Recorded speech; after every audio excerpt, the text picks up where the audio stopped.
¿Qué harías tú si un día cualquiera llegas a casa y encuentras a tu hijo con la cara ensangrentada llorando, temblando, mientras la mujer que lo agredió grita como si ella fuera la víctima, y tu propio padre, en vez de defender al niño, se queda callado y la protege?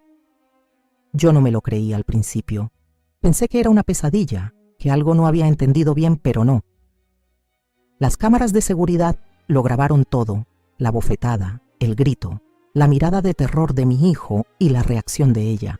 Teresa, mi madrastra, la que siempre tuvo la necesidad de controlarlo todo, incluso lo que no era suyo. Pero esta vez se metió con lo que más amo. Y mi padre, mi propio padre, el que me crió, el que se suponía debía protegernos, solo dijo: no lo hizo con maldad. Estaba alterada. Eso justifica que le abra el labio a un niño de 4 años. Eso justifica que yo tenga que explicarle a mi hijo por qué su abuelo no lo defendió. No, hasta ahí llegamos. Ese día entendí que no todas las personas merecen llamarse familia y que a veces el silencio de los que te rodean duele más que el golpe de un extraño. Y si estás escuchando esto, es porque necesitas saberlo. No estás solo y no estás loco por querer cortar con lo tóxico aunque venga con tu apellido. Mi nombre es Javier, tengo 28 años y vivo en Valencia con Clara, la mujer que me enseñó que una familia se construye con amor, no con sangre. Nos conocimos hace 5 años, cuando ninguno de los dos buscaba nada serio. Y sin embargo, aquí estamos con un hijo maravilloso, un piso pequeño pero lleno de risas y la carga emocional de criar también a Lucas, su hermanito menor que llegó a nuestras vidas como un torbellino de energía y heridas. Lucas tiene 4 años. Perdió a sus padres cuando apenas hablaba. Clara, sin pensarlo 2 veces, lo recogió, lo abrazó y lo crió como si fuera suyo. Y yo, cuando los conocí, supe que si quería estar con ella, también debía estar con él. Y no como un tío lejano, como un padre, como alguien que no se va cuando las cosas se ponen feas. Nuestra casa es un poco caótica, sí. A veces hay cereales en el suelo, juguetes en el baño y dibujos en las paredes. Pero también hay abrazos, canciones tontas a las 8 de la mañana y risas que te quitan el estrés del trabajo. Somos un equipo, uno pequeño pero sólido. Bueno, hasta que entra en escena ella. Teresa, 49 años, segunda esposa de mi padre. Apareció en mi vida cuando yo tenía 15, en el peor momento posible, justo después de perder a mi madre, y lo hizo con sonrisa perfecta, perfume caro y esa energía intensa que te deja sin aire. Desde el principio quiso marcar territorio. Nunca fue la nueva, siempre fue la señora de la casa. Mi padre, don Miguel, se enamoró como un adolescente, un hombre serio de pocas palabras, que toda la vida se había dedicado a su trabajo como abogado. De repente parecía un perrito faldero. Le reía todo, le aprobaba todo. Y cuando yo, un adolescente confundido, intentaba entender qué estaba pasando, solo recibía un ella, te va a cuidar como si fueras suyo. Teresa no cuidaba, Teresa mandaba. Lo primero que hizo fue redecorar la casa. Adiós fotos de mamá, adiós manteles con historia, adiós estanterías con libros viejos. Todo fue reemplazado por velas aromáticas, cuadros abstractos y una colección absurda de elefantes de cerámica que, según ella, atraían la abundancia.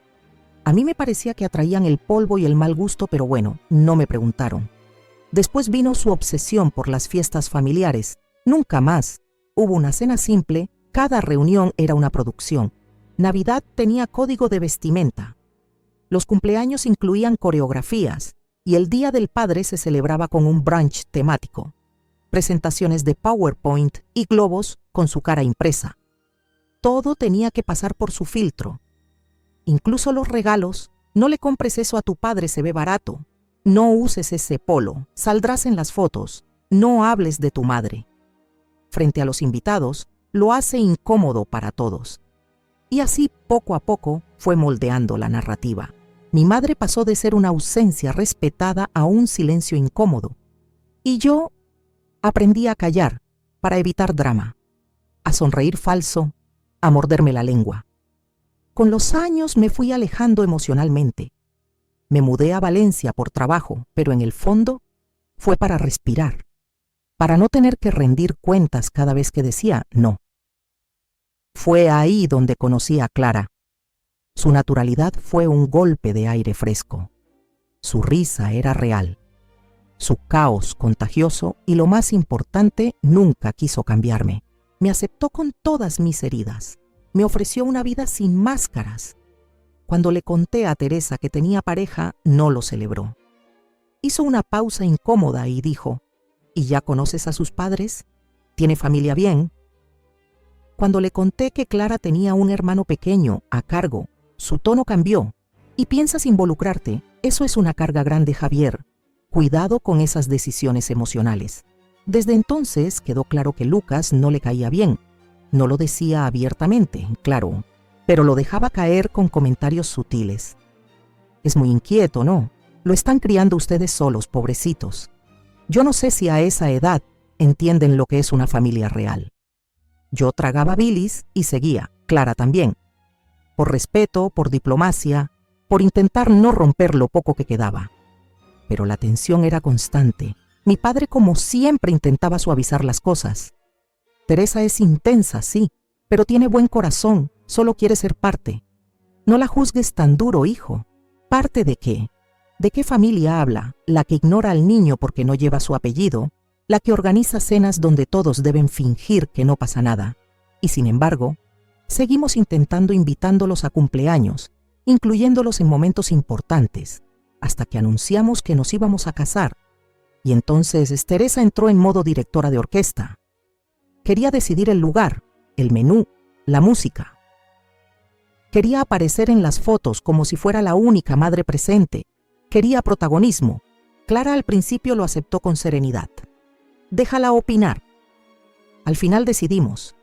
Nosotros, me decía, pero no sabíamos lo que venía, porque Teresa no opina, Teresa se impone.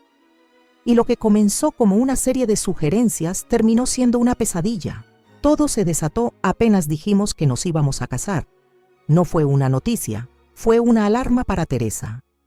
En vez de felicitaciones, recibimos su clásica sonrisa contenida y esa mirada que ya conocíamos, la que precedía al caos. A la semana nos llegó el primer correo suyo con el asunto. Ideas para una boda inolvidable. Nuestra familia lo merece. Nuestra familia, escribió. Pero lo que de verdad quería decir era mi boda. Y eso se notó enseguida cuando en una cena de domingo, mientras hablábamos del menú, soltó casualmente: y como madre del novio me gustaría saber si camino contigo o espero en el altar. No me queda claro. Clara dejó caer el tenedor. Yo me atraganté con el vino. Mi padre ni se inmutó como si lo hubiera practicado en el espejo. Era como ver una escena repetida. Teresa lanzando una bomba con cara de ángel y todos en silencio tratando de procesar sin explotar. Le respondí con voz baja, firme: ese lugar estará vacío. Clara y yo lo decidimos así. Pero eso será muy triste, dijo Teresa fingiendo sorpresa. La gente lo comentará, y sabes que yo he estado siempre. No es cuestión de presencia, respondí, es una decisión personal. Ella no insistió más en ese momento, pero su expresión hablaba.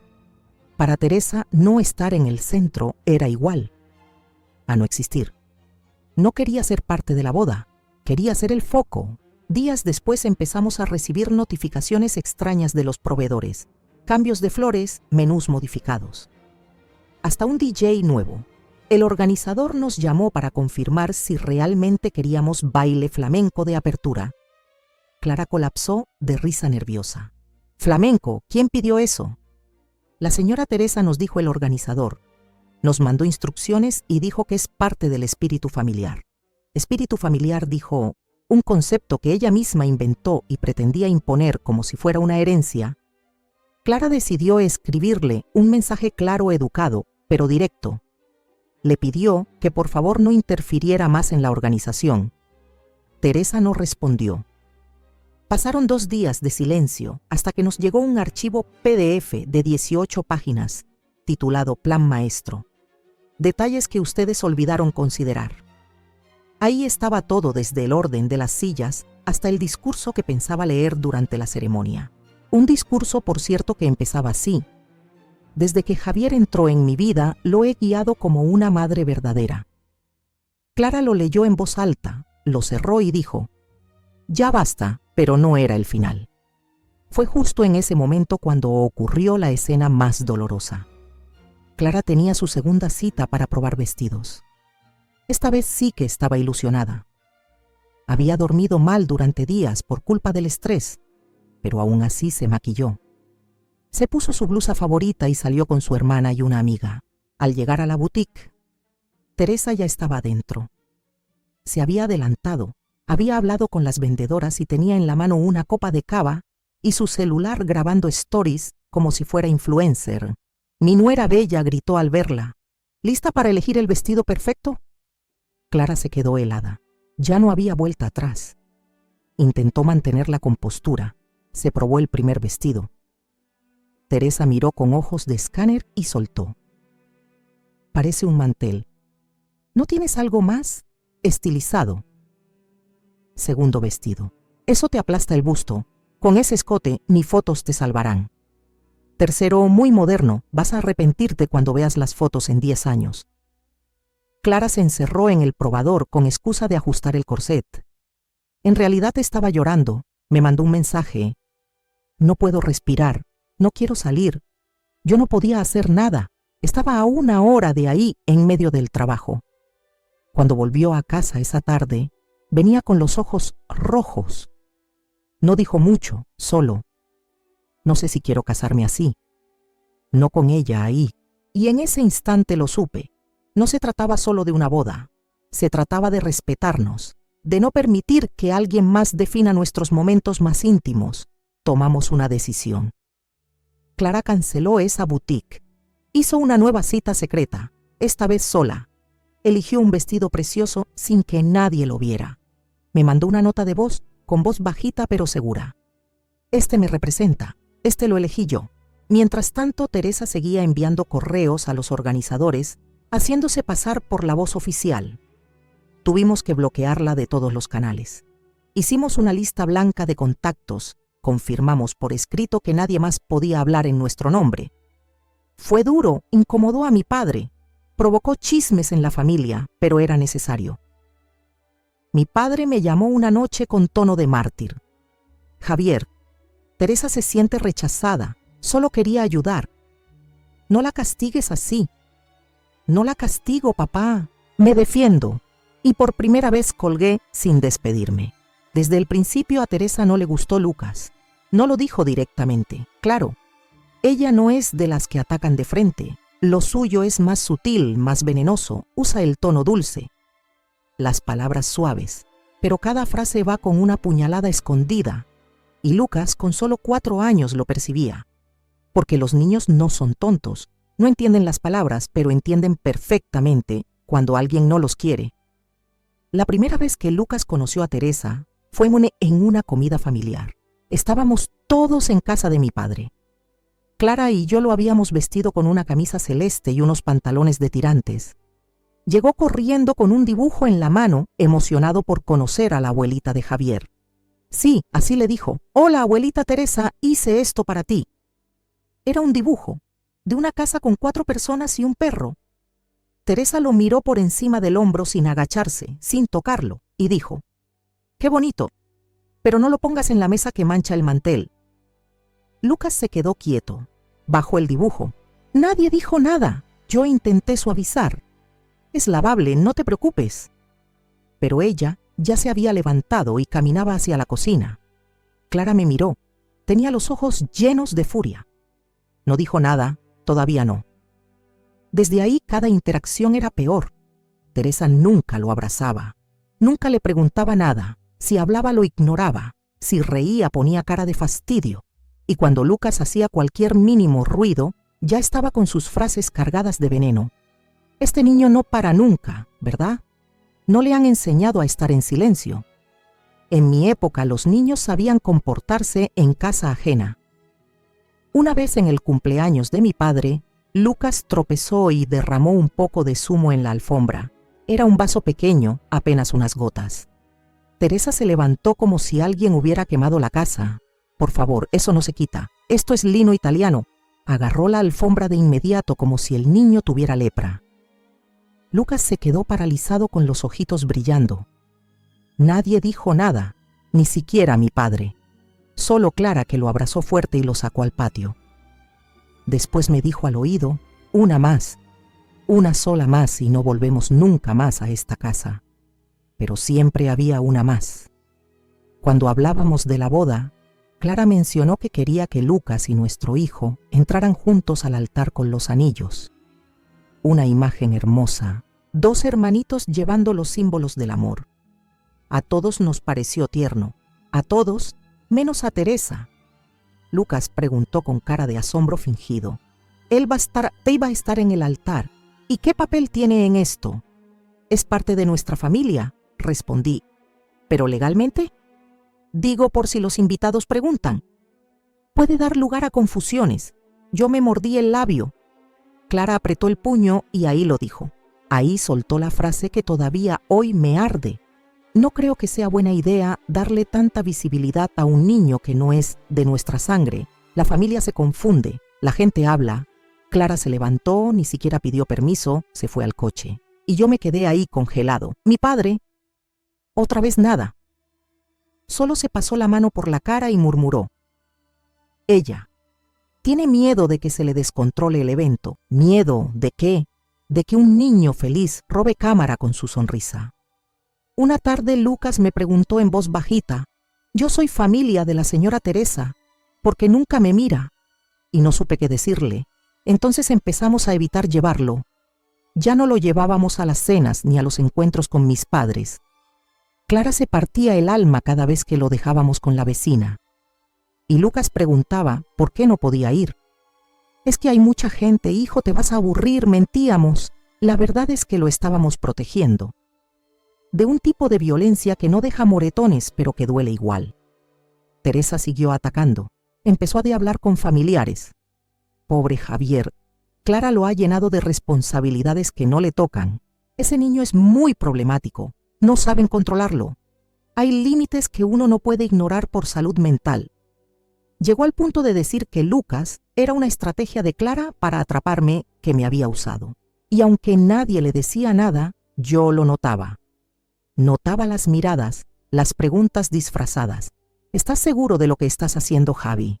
¿Tantos compromisos tan joven? ¿No te gustaría tener algo solo tuyo? Y todo venía de ella.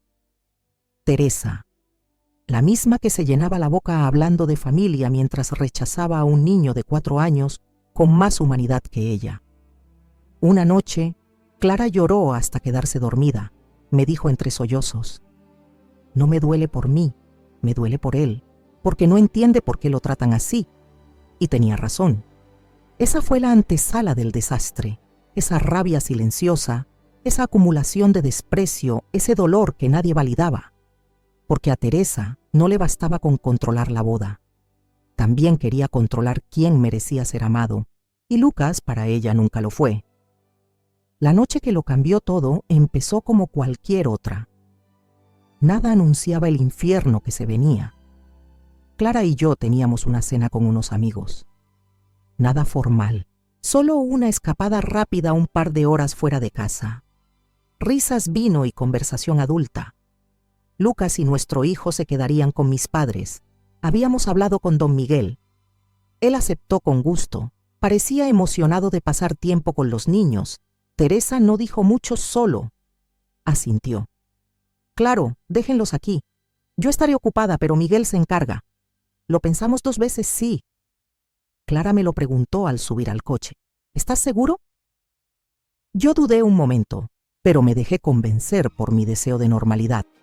Quería pensar que al menos por unas horas podíamos fingir que todo estaba bien, que Teresa no sería un problema si nosotros no estábamos, que el abuelo bastaba. Qué iluso, estábamos en el restaurante cuando recibí el primer mensaje. Lucas está llorando. Era del móvil fijo de casa de mi padre. Me puse tenso. 5 minutos después otro mensaje. Tu hijo también está alterado. Ya no pude disfrutar nada. Clara lo notó en mi cara. Tomamos la cuenta sin postre y salimos disparados. Cuando llegamos, la puerta estaba entreabierta. Se escuchaba el silencio espeso de una casa que acaba de presenciar una tormenta. No había música, no había televisión, solo respiraciones entrecortadas. Subimos las escaleras y ahí estaban Lucas y mi hijo, abrazados, acurrucados en el rincón del pasillo. El más pequeño tenía la cara llena de lágrimas. Lucas tenía el labio roto, hinchado, sangrando, como si alguien lo hubiera golpeado con la palma de la mano, y con rabia, «¿Qué pasó?», grité. Entonces salió Teresa, el pelo alborotado, la cara roja, los ojos desorbitados. Detrás de ella mi padre, pálido como una hoja. Ese niño me faltó el respeto, me gritó, me provocó, chilló. Teresa, yo solo lo corregí. Lo corregiste, exploté. Me arrodillé junto a Lucas.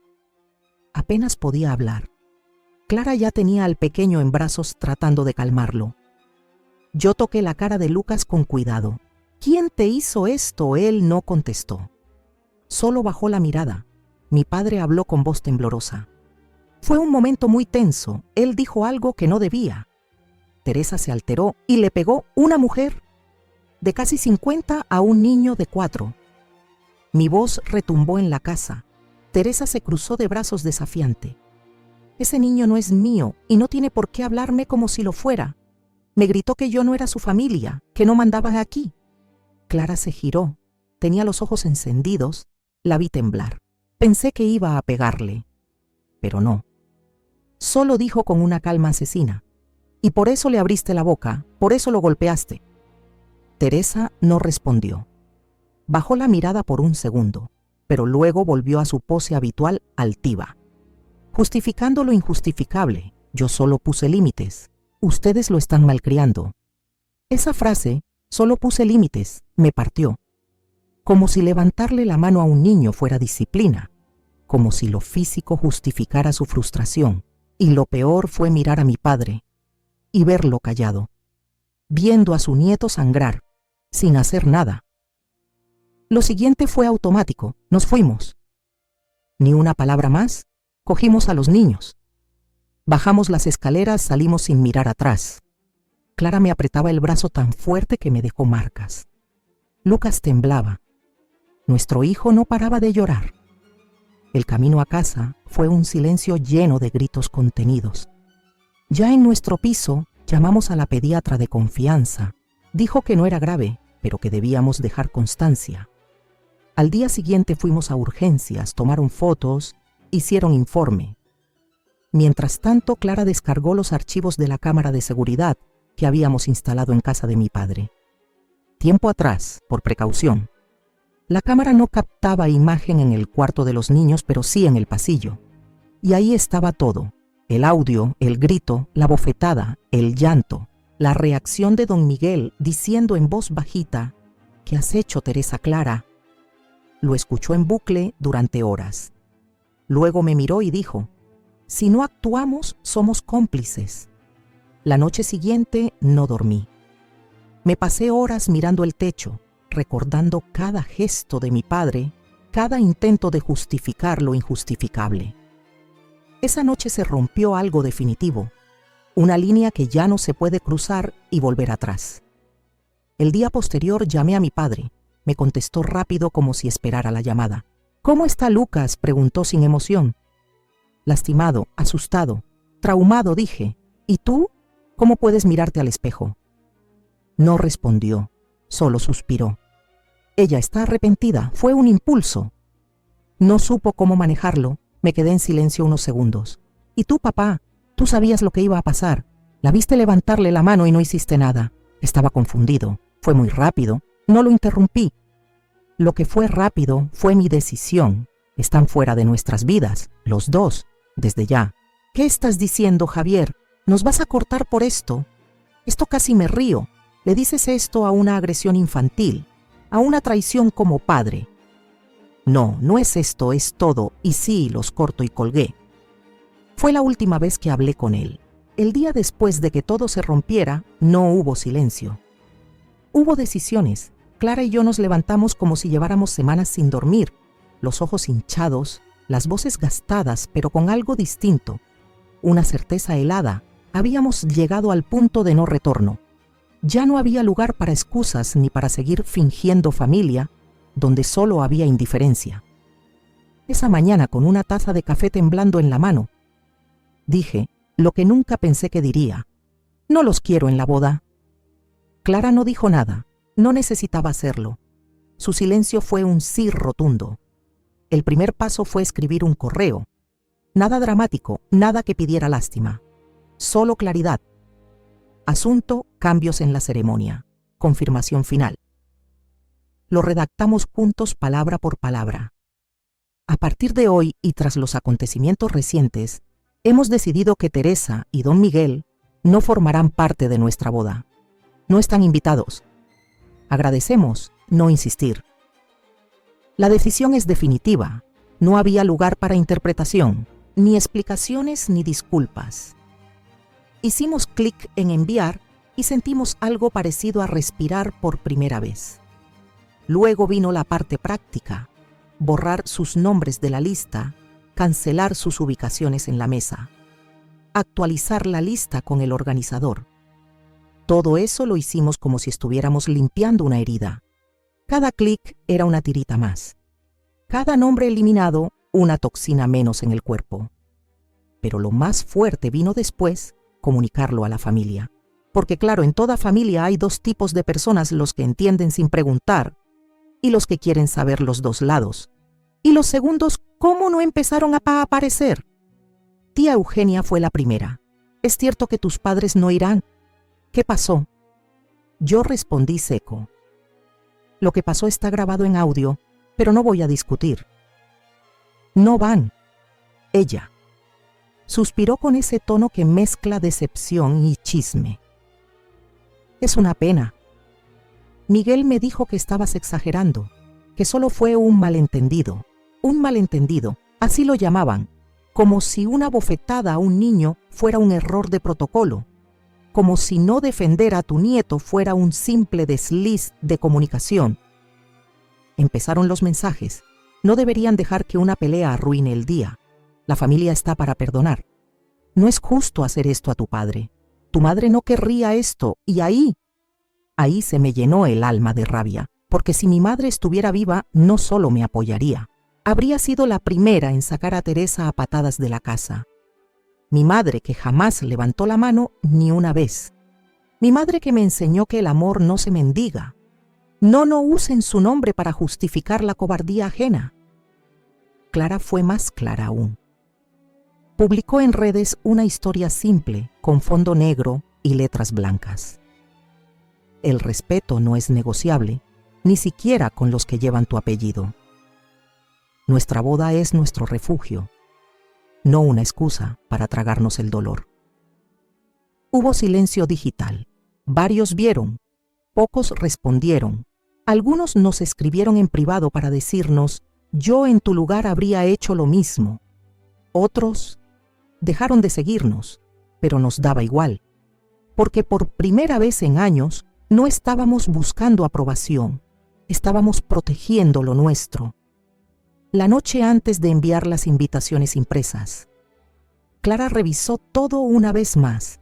Me miró y dijo: ¿estás bien con esto? Sin tu padre ahí. Tragué saliva. Estoy mejor sin tener que ver su cara mientras finjo que no pasó nada. Ella me abrazó fuerte, no hacía falta decir más. Al día siguiente nos sentamos con Lucas, porque sí, solo tenía 4 años, pero merecía saber que estábamos de su lado.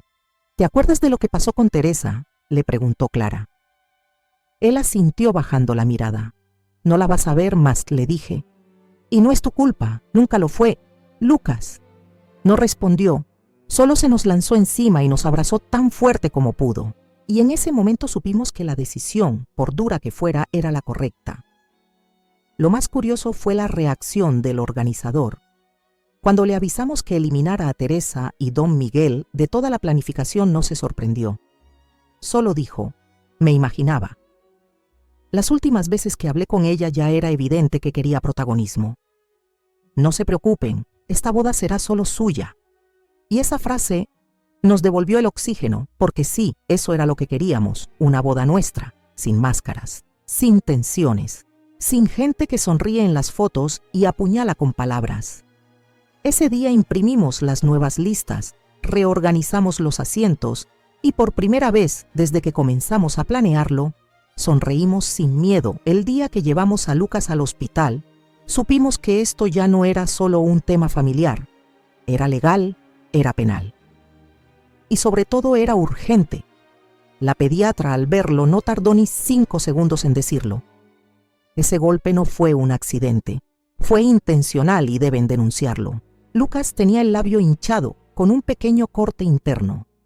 Nada grave, pero sí lo suficiente para dejar huella.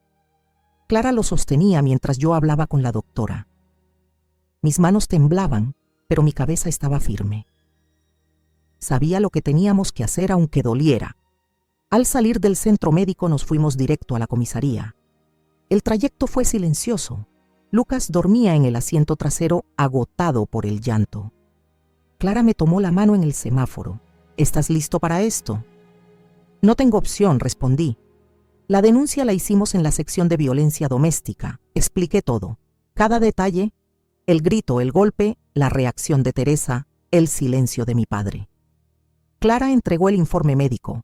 Luego saqué el USB con el audio de la cámara de seguridad. Cuando el agente lo escuchó, se le endureció la cara. Esto es grave, dijo. Muy grave. Vamos a abrir causa por maltrato infantil. Nos explicaron que aunque el daño físico no fuera severo, el contexto, la edad de Lucas y la evidente relación de poder hacían que el caso calificara como abuso. No fue necesario exagerar nada. Los hechos hablaban por sí solos. Nos asignaron una abogada de oficio. Una mujer joven decidida que al escuchar el audio apretó los labios con fuerza. La denuncia está bien hecha. Esto va a ir adelante, pero deben prepararse. Porque con este tipo de personas cuando se sienten acorraladas atacan. Y tenía razón. A los 2 días Teresa se enteró de la denuncia. Lo supimos por un mensaje que me mandó mi padre. Cortofrío distante, ¿de verdad la vas a llevar a juicio? A tu familia, a tu madrastra. Ya no me molestaba que le dijera a tu madrastra. Me molestaba su ceguera. No la llevo a juicio, yo le respondí. La llevó ella con su mano, con su violencia. No contestó más. Ese fin de semana comenzaron las llamadas extrañas. Números privados. Mensajes de WhatsApp sin foto. Lo van a lamentar. No destruyas a tu padre por culpa de una mujer. Incluso uno que decía la sangre no se denuncia. No sabíamos quién los mandaba, pero el tono era claro. Querían intimidarnos. Clara no se dejó asustar. Si no lo hacemos, Lucas crecerá, pensando que está bien que lo golpeen mientras los demás miran. No lo permito, yo tampoco. La abogada nos pidió que recogiéramos toda la evidencia posible. Imprimimos capturas de mensajes, grabamos testimonios de voz, armamos una carpeta con fechas, datos, observaciones. Incluso una lista de personas que presenciaron escenas anteriores de desprecio hacia Lucas. El proceso era lento, pero cada paso nos daba fuerza. Un día, Clara se encerró en la habitación y salió con una caja de cartón. Adentro estaba la primera cartita que Lucas le había escrito cuando aprendió a juntar palabras. Era un dibujo de los 3, Clara, él y yo. Abajo con letras torcidas ponía mi familia. ¿Por qué sacaste esto?, le pregunté. Porque cuando esto se complique, cuando nos digan que exageramos, quiero recordarte por qué empezamos. La audiencia preliminar fue fijada para el mes siguiente. Nos citaron a ambos como denunciantes y testigos. Teresa fue notificada. Su abogado pidió postergación. Dijo que no estaba en condiciones emocionales de enfrentar la presión. Clara se rió en seco cuando lo supo. Y Lucas sí está en condiciones de ser golpeado y olvidado. Tuvimos que preparar a Lucas con una psicóloga infantil. No para que testificara, sino para evaluar su estado emocional. La profesional fue clara en su informe. El menor presenta síntomas de miedo persistente hacia una figura adulta específica. Tiene sueños alterados y cambios en su comportamiento desde el evento. Es recomendable evitar todo contacto con la persona señalada. Ese informe fue clave. Cuando entregamos todo el expediente al juzgado, La secretaria nos miró con respeto. Pocas familias se atreven a denunciar dentro. Ustedes están haciendo lo correcto. Yo salí con la garganta apretada. Nunca quise esto. Nunca imaginé estar frente a un juez por culpa de mi propia familia. Pero a veces lo correcto duele más que lo fácil. La noticia empezó a circular por la familia.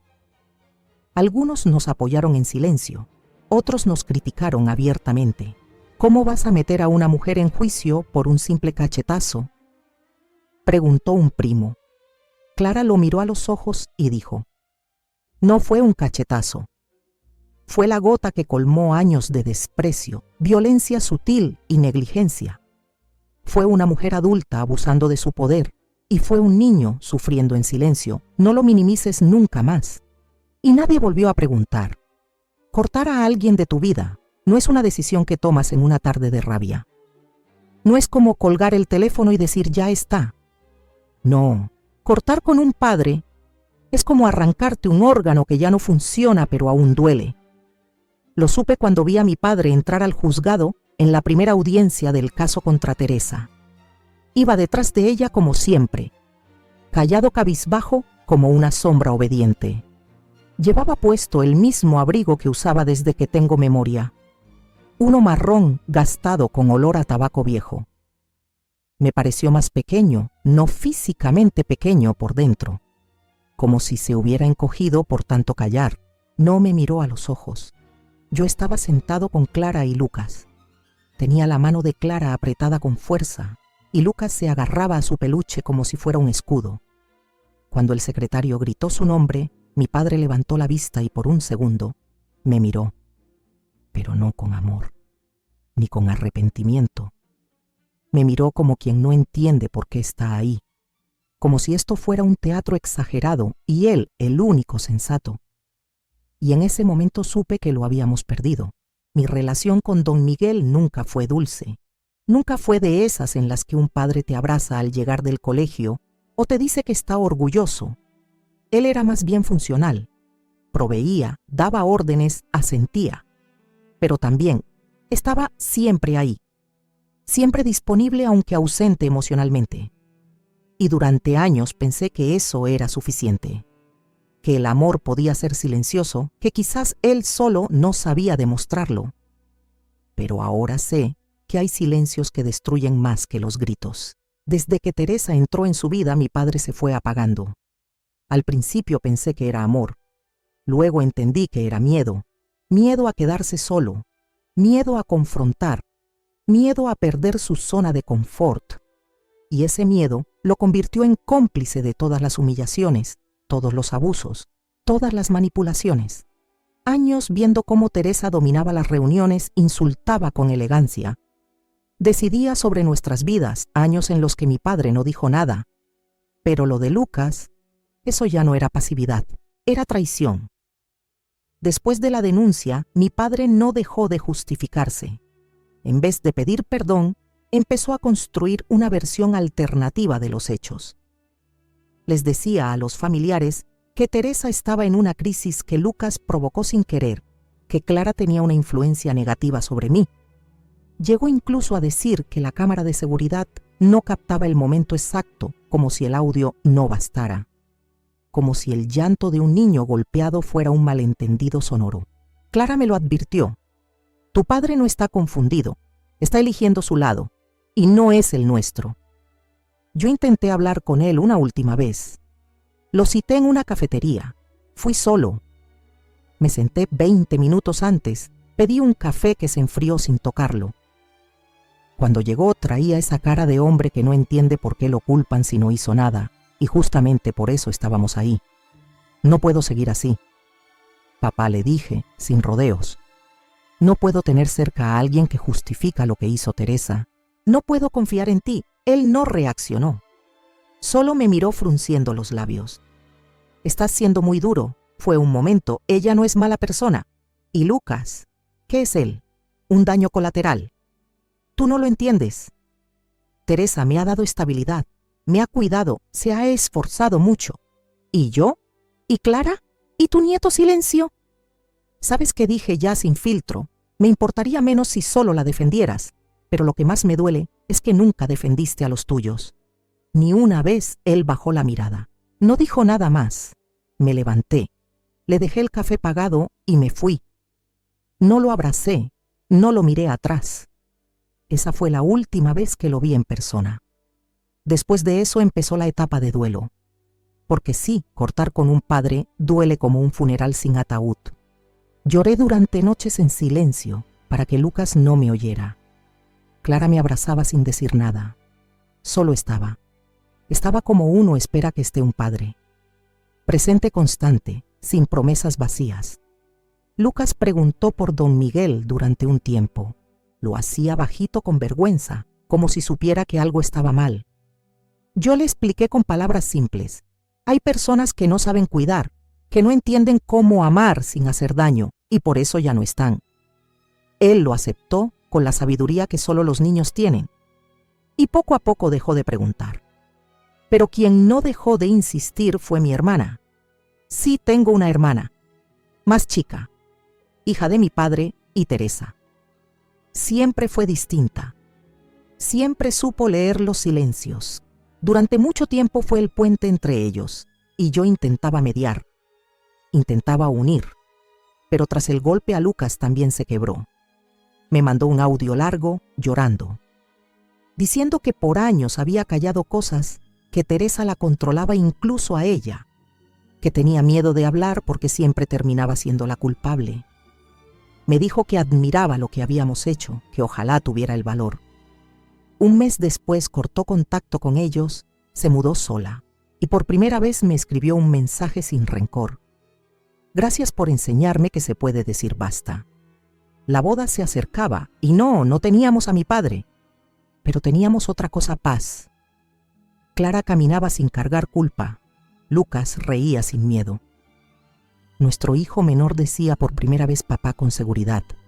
Y yo empecé a sentirme libre. No es que no lo extrañara. Claro que sí, extrañaba lo que podría haber sido, lo que me imaginé de chico, lo que merecía. Pero extrañar no es razón suficiente para seguir permitiendo daño. Un día Clara me abrazó por detrás mientras cocinaba. Me susurró: has hecho lo más valiente que puede hacer un hijo, renunciar a una herida abierta, aunque duela, y lloré. Lloré como cuando era niño, pero esta vez no por miedo, sino por fin por liberación. Teresa siempre pensó que tenía el control.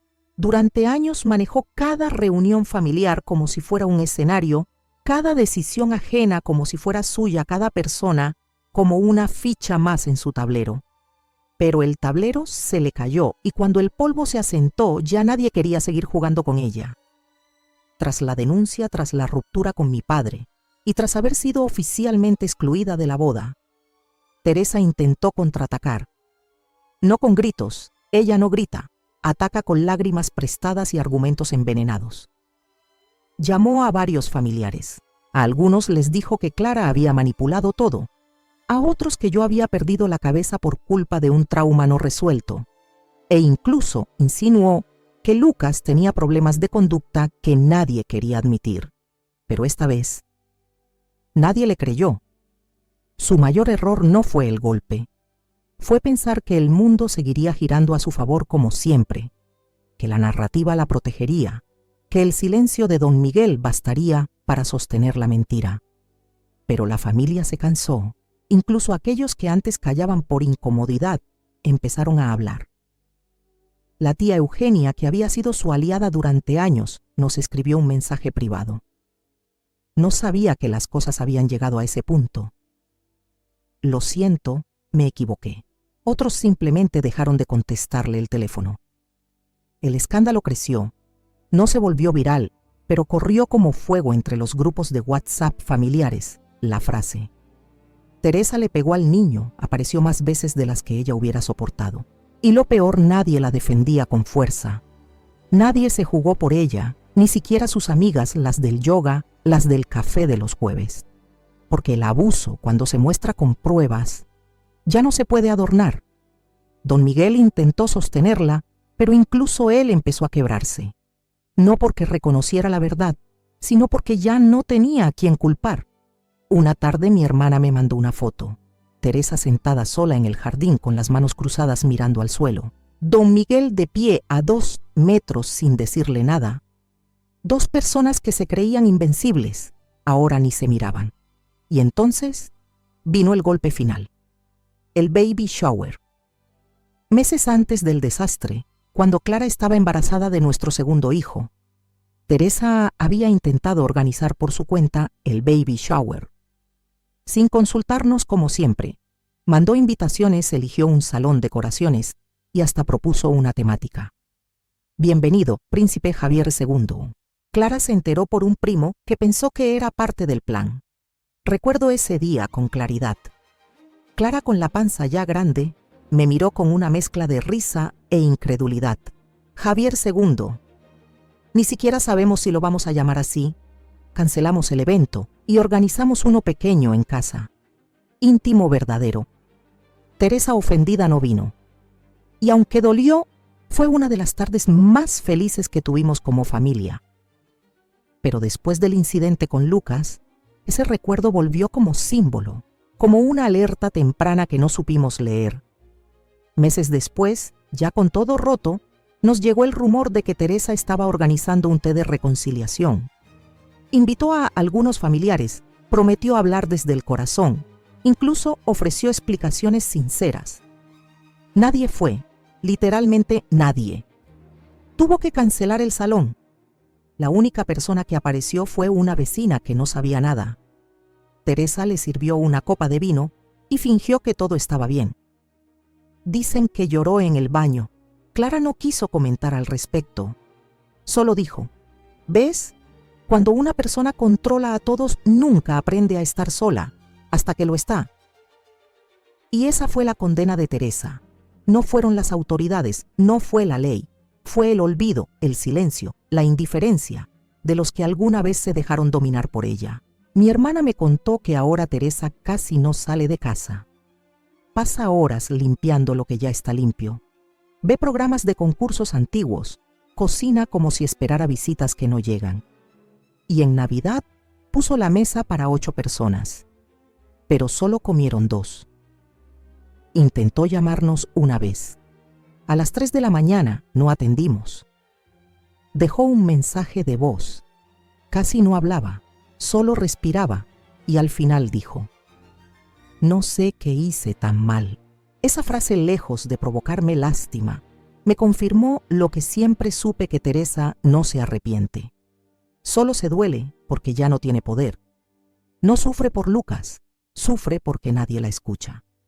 Un día recibí una carta, escrito a mano, con su letra elegante redonda, esa que siempre usaba para dejar notas sobre la nevera. Me tembló el pulso al abrirla. Clara me miró desde el sofá sin decir nada. Lucas estaba durmiendo, y ahí bajo la luz tenue de la lámpara leí: Javier. No espero tu perdón. Sé que me equivoqué, aunque tú creas que no lo reconozco. Perdí la compostura. Fue una reacción, pero nunca fue con maldad. Aún así entiendo que no quieras saber nada de mí. Solo quería que lo supieras. No contesté. Esa carta sigue guardada en un cajón. No porque me importe, sino porque necesito recordarme cada tanto que incluso los que destruyen tienen su versión del dolor. Pero eso no los hace inocentes. Hoy nadie habla de Teresa en las reuniones familiares. Su nombre quedó suspendido en el aire. A veces aparece de fondo en alguna anécdota, pero nadie la menciona directamente.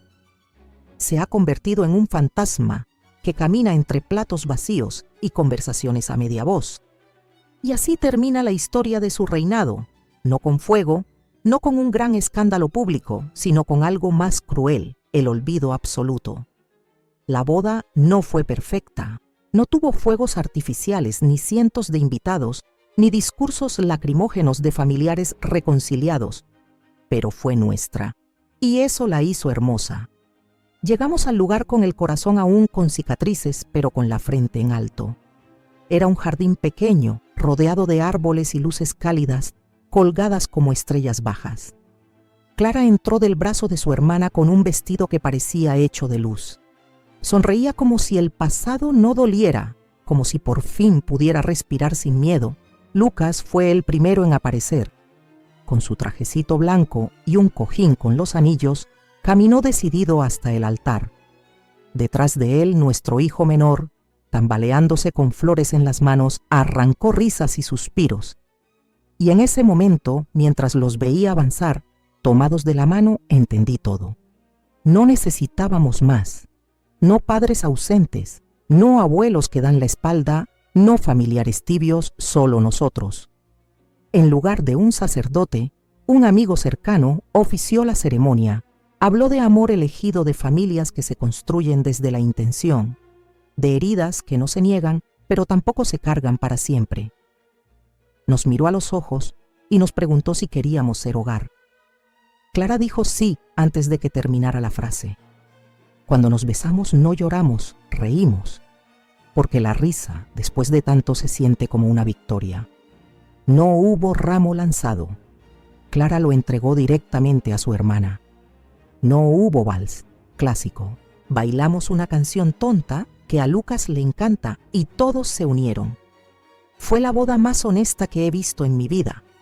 Unos días después, mientras Clara dormía con el pequeño en brazos y Lucas dibujaba en la mesa, me senté en la terraza a escribir.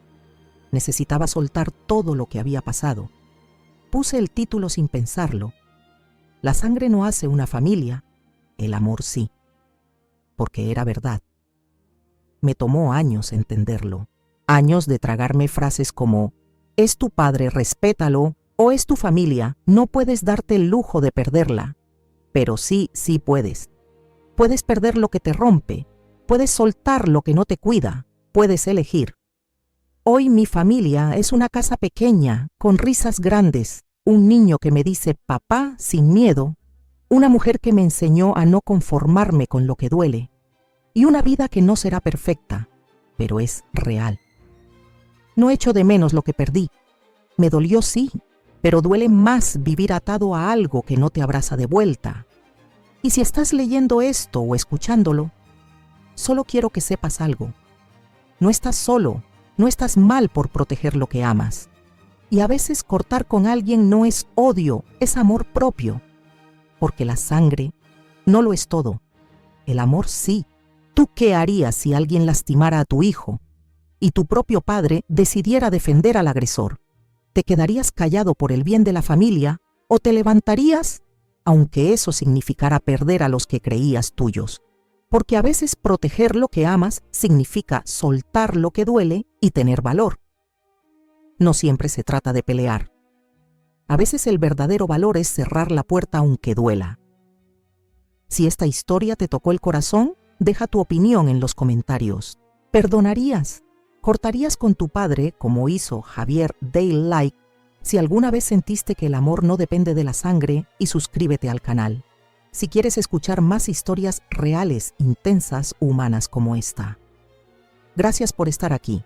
Nos vemos en el próximo relato.